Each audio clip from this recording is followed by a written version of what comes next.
اخلاق غوث اعظم رضی اللہ تعالی عنہ۔ میرے پیارے آقا صلی اللہ تعالی علیہ وسلم کے پیارے دیوانوں، رحمت عالم صلی اللہ علیہ وسلم کی آمد کا مقصد ہی یہ ہے کہ رسول اعظم صلی اللہ علیہ وسلم اخلاق کو مکمل فرما دیں، اور اسلام جو پوری دنیا میں پھیلا اور لوگوں کے دلوں میں اپنی عظمت کے جھنڈے اسلام نے جو لہرائے، وہ اخلاق کی بنیاد پر۔ لوگ جب پیغمبر اعظم صلی اللہ علیہ وسلم کے ماننے والوں کے اخلاق کو دیکھتے تو ان کے کیریکٹر کو دیکھ کر لوگوں کے دلوں میں اسلام کی محبت بیٹھ جاتی ہے۔ دو چیزوں کو ذہن میں رکھیں، علماء بھی یہاں پر ہیں، ایک ہے خلق اور ایک ہے خلق۔ خلق جو ہے وہ ظاہری طور پر کسی چیز کا وجود جو نظر آئے اسے خلق کہتے ہیں۔ تو اگر مختصر میں کہوں تو خلق اس کو کہتے ہیں جو آنکھوں میں نظر آئے۔ انسان نظر آتا ہے، جانور نظر آتا ہے، مخلوق ہے۔ تو خلق اور خلق دونوں کا مادہ سملر ہے، لیکن فرق یہ ہے کہ خلق جو ہے وہ نظر آنے والی چیز ہے اور خلق وہ ہے جو محسوس کی جانے والی چیز ہے۔ تو خلق انسان کو نظر آتا ہے، مخلوق نظر آتی ہے انسان کو، انسان کا وجود ہے، انسان کی صورت ہے، انسان کی شکل ہے، یہ نظر آتی ہے۔ لیکن انسان کے اخلاق نظر نہیں آتے، محسوس کیے جاتے ہیں۔ اخلاق جو ہے وہ محسوس کیے جاتے ہیں۔ میں یہاں بہت سارے نوجوان ایک بہت پتے کی بات کہہ دوں، اسے ذہن میں محفوظ کر لیں ہمیشہ کے لیے۔ آج کل ہمارے بہت سارے نوجوان لڑکے جو ہے وہ خوبصورت لڑکیاں چاہتے ہیں کہ لڑکی ایسی ہو، گوری چٹی ہو، ایسے بال ہوں، ایسی آنکھیں ہوں، ایسی ہو، ویسی ہو۔ اس قسم کی خواہش لڑکے کے اندر ہوتی ہے، پھر بھلے وہ خود کیسا بھی ہو، وہ اپنی شکل آئینے میں نہیں دیکھتا کہ ذرا میں بھی دیکھوں میں کیسا لگتا ہوں، لیکن خود اپنی چوائس کی اگر بات کریں گے تو مجھے تو ایسی لڑکی چاہیے، ایسی لڑکی چاہیے، ایسی لڑکی چاہیے۔ تو یہاں میں ایک بہت پتے کی بات عرض کر رہا ہوں، نوجوان بچوں اسے ذہن میں محفوظ کر لو۔ آنکھوں کو ٹھنڈک پہنچاتی ہے اچھی صورت۔ اگر کسی کی صورت اچھی ہے تو وہ آنکھوں کو ٹھنڈک پہنچاتی ہے، اور کسی کی سیرت اچھی ہے تو وہ دل کو ٹھنڈک پہنچاتی ہے۔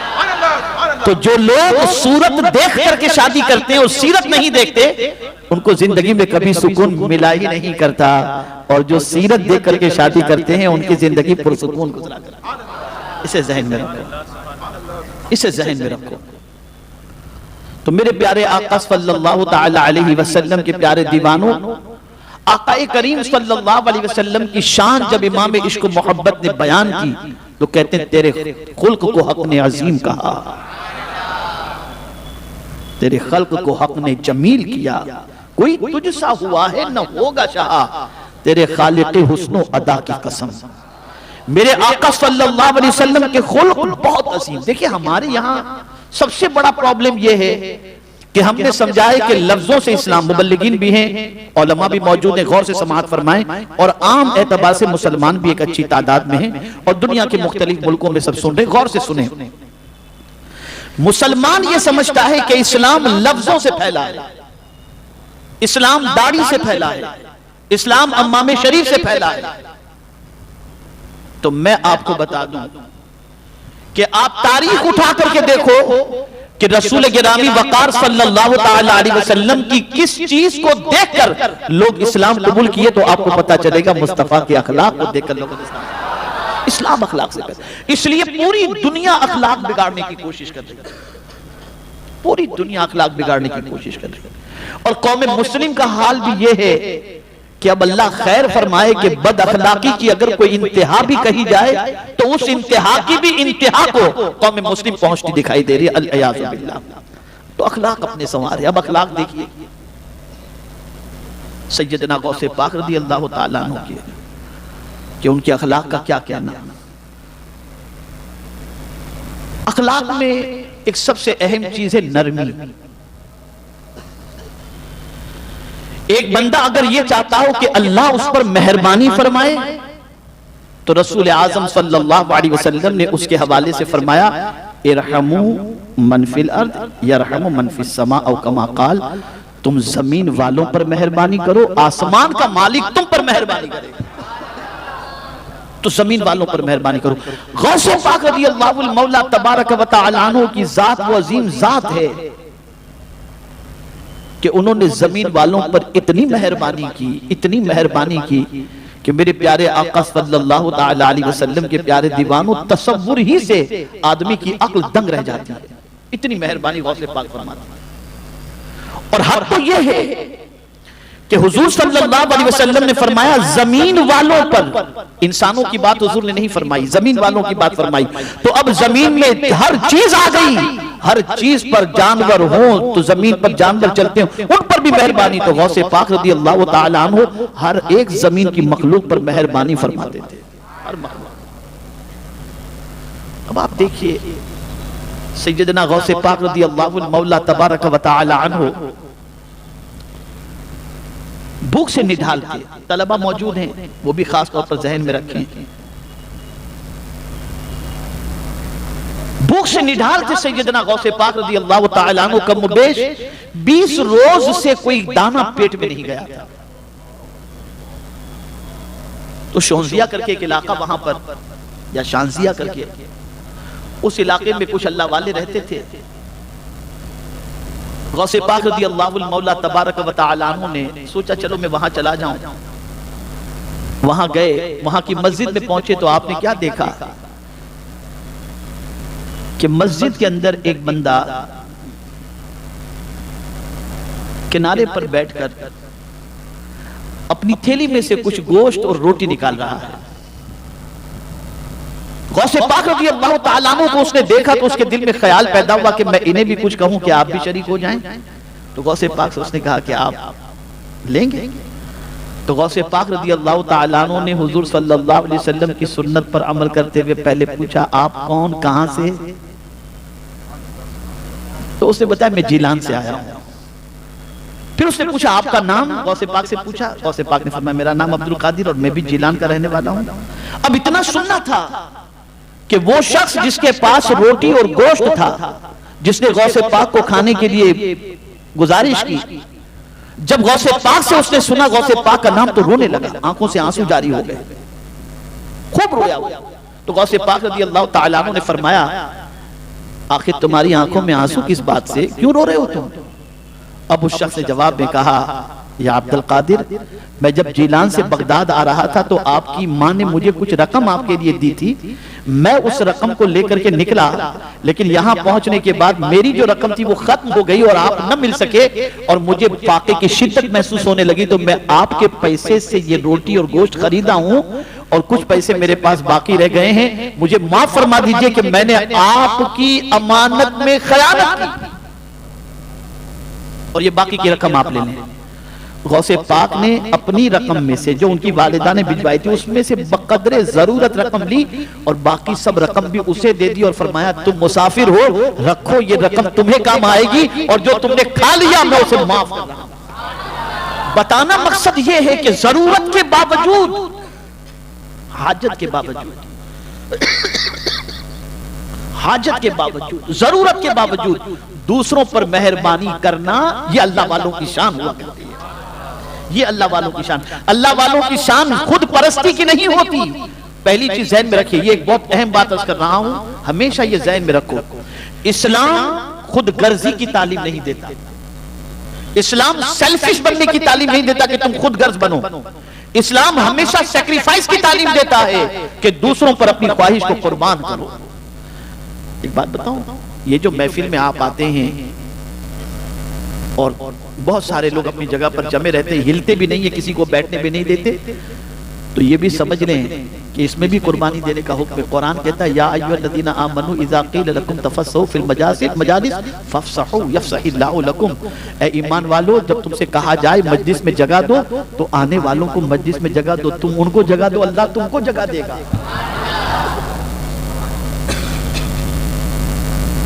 تو اسلام سیکریفائس سکھاتا ہے، اسلام قربانی سکھاتا ہے. اور سیدنا غوث پاک رضی اللہ تعالیٰ عنہ نے اپنی زندگی فاقہ کشی میں اتنی گزاری جس کی کوئی انتہا نہیں.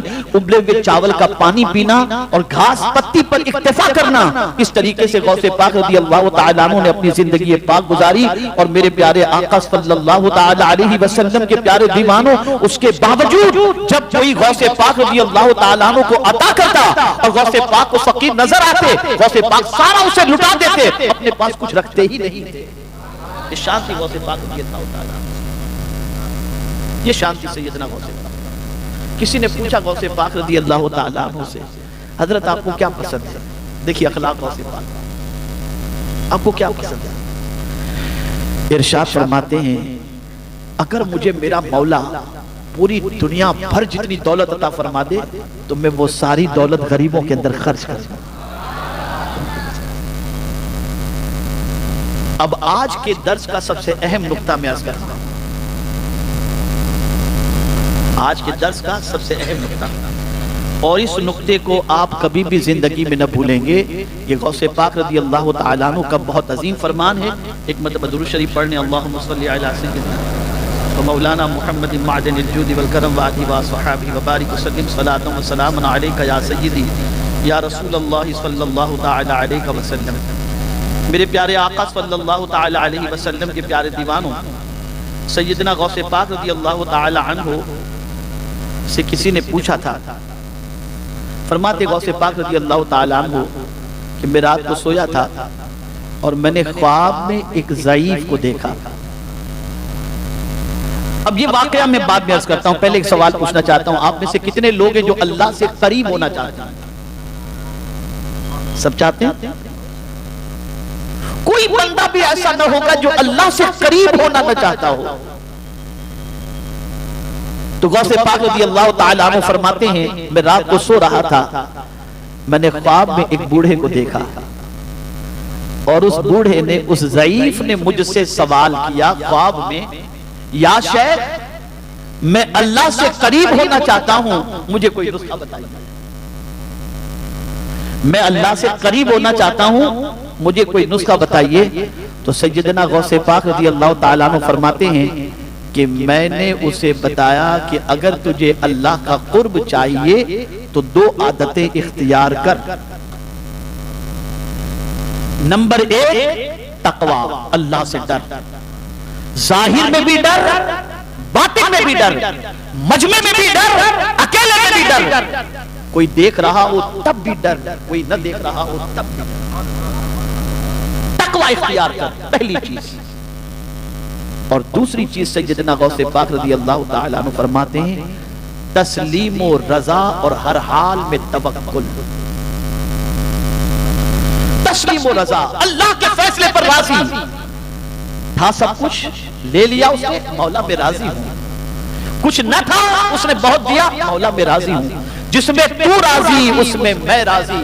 اور پھر اپنے رب پر کامل بھروسہ. اگر کوئی بندہ ان 2 چیزوں کو اختیار کر لے تو غوث پاک رضی اللہ تعالیٰ عنہ فرماتے ہیں کہ اسے اللہ کا قرب نصیب ہو جائے.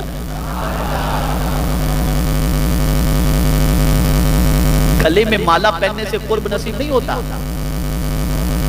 بال بڑھانے سے قرب نصیب نہیں ہوتا، رنگیلے کپڑے پہننے سے قرب نصیب نہیں ہوتا. قرب نصیب ہوتا ہے تقوی سے. اسی لیے جب حضرت معاذ بن جبل رضی اللہ تعالیٰ عنہ کو آقا کریم صلی اللہ علیہ وسلم نے یمن کی طرف بھیجا گورنر بنا کر، تو جانتے ہیں اب سرکار صلی اللہ علیہ وسلم کے علم کا کیا کہنا. ارشاد فرماتے معاذ اب جب تم یمن سے لوٹو گے تو میری ملاقات نہیں ہوگی. گویا سرکار نے اپنے وصال کی اطلاع دی تو رونے لگے حضرت معاذ بن جبل رضی اللہ تعالیٰ عنہ. سرکار نے فرمایا معاذ کیا چاہتا ہے تو مجھ سے قیامت میں قریب رہے؟ تو چاہتا ہے کہ قیامت میں تجھے اللہ میرا قرب عطا کر دے؟ عرض کہتے ہیں ہاں یا رسول اللہ. ایک ہی نسخہ سرکار نے فرمایا معاذ تقوی اختیار کر، قیامت میں مجھ سے قریب رہے گا. تقوی اختیار، اللہ سے ڈرو، ہر حال میں ڈرو. کوئی نہ دیکھ رہا ہو تب بھی ڈرو،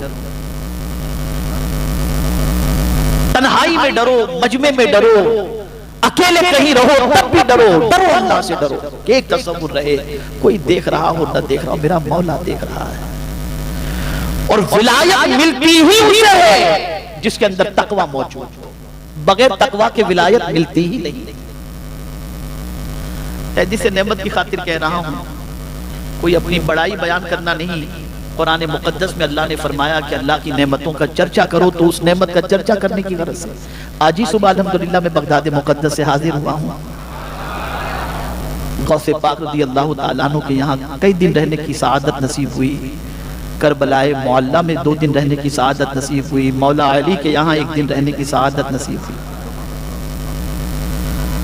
اور ایک جو بہت اہم سعادت نصیب ہوئی ہے، صرف میں اس شکرانے کا اظہار کر رہا ہوں کہ جس حجرے کے اندر سیدنا غوث پاک عبادت کرتے تھے، الحمدللہ اس حجرے کے اندر بیٹھنے کی سعادت نصیب ہوئی، تلاوت کی سعادت نصیب ہوئی، اور نکلنے کے 2 روز پہلے اس حجرے کے اندر بٹھایا گیا اور کہا گیا لائٹ آف کر کے کہ آپ یہاں اللہ کا ذکر کرو، اور وہاں ذکر کی محفل کیے۔ اس حجرے کے اندر کچھ لوگ تھے، الحمدللہ 5-10 لوگ تھے، سید امین القادری صاحب بھی ساتھ میں تھے، تو اللہ کا ذکر وہاں کی، اور ذکر کے بعد الحمدللہ وہاں دعا بھی ہوئی۔ میں اس جگہ کی حقیقت آپ کو نہیں بتا سکتا کہ اس مقام کے اندر قدرت نے کتنے انوار اور کتنی برکتیں رکھی۔ وہاں کا چپا چپا نور کی خیرات بانٹ رہا۔ جو در و دیوار غوث پاک کے ذکر الہی پر گواہ ہوں، ان در و دیوار کا کیا کہنا۔ تو میں آپ کو ایک چیز بتاؤں کہ غوث پاک کی بارگاہ میں بیٹھ کر کے میں جو ہے قصید غوثیہ پڑھ رہا تھا، ایک شعر پر میں پہنچا تو آپ لوگ سب یاد آ گئے مجھے، اور وہ شعر یہ تھا کہ غوث پاک فرماتے ہیں نظر تو الی بلاد اللہ جمعا کا خردلۃ علی حکم اتصالی، میں اللہ کے شہروں کو اس طرح دیکھ رہا ہوں جیسے ہاتھ کی ہتھیلی میں رائی کا دانہ۔ تو چونکہ جلوس غوثیہ کے موقع پر میں یہاں نہیں تھا، بغداد شریف میں تھا، تو میں نے وہیں سے ساتھیوں کو، شورا کے ساتھیوں کو میسج کیا، اور V16 کے ہمارے ساتھیوں کو میسج کیا کہ غوث پاک فرماتے نظر تو الی بلاد اللہ جمعا، میں اللہ کے شہروں کو، صرف سامنے بیٹھا ہے اس کی بات غوث پاک نہیں فرماتے، اللہ کے شہروں کو، سارے شہروں کو اس طرح دیکھ رہا ہوں جیسے ہاتھ کی ہتھیلی میں رائی کا دانہ۔ تو جس غوث کی نظر کا عالم یہ ہو کہ اللہ کے سارے شہر ان کی نگاہوں کے سامنے ہو، تو اگر سنی دعوت اسلامی کے قافلے کے ساتھ کوئی جلوس میں نکلتا ہو تو وہ بھی غوث پاک کی نظر سے اوجھل نہیں ہو سکتا، اور جن پر ان کی نظر کرم پڑ جائے تو اس کی دنیا بھی سمجھ جاتی ہے اور آخرت بھی سمجھ جاتی ہے۔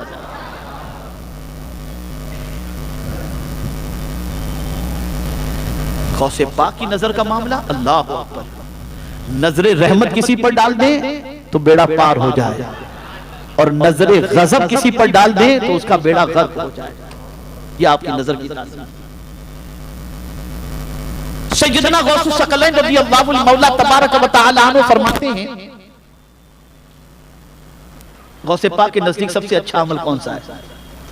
غوث پاک رضی اللہ تعالی عنہ فرماتے ہیں کہ میں نے اعمال کے دفتر کو کھنگال کر کے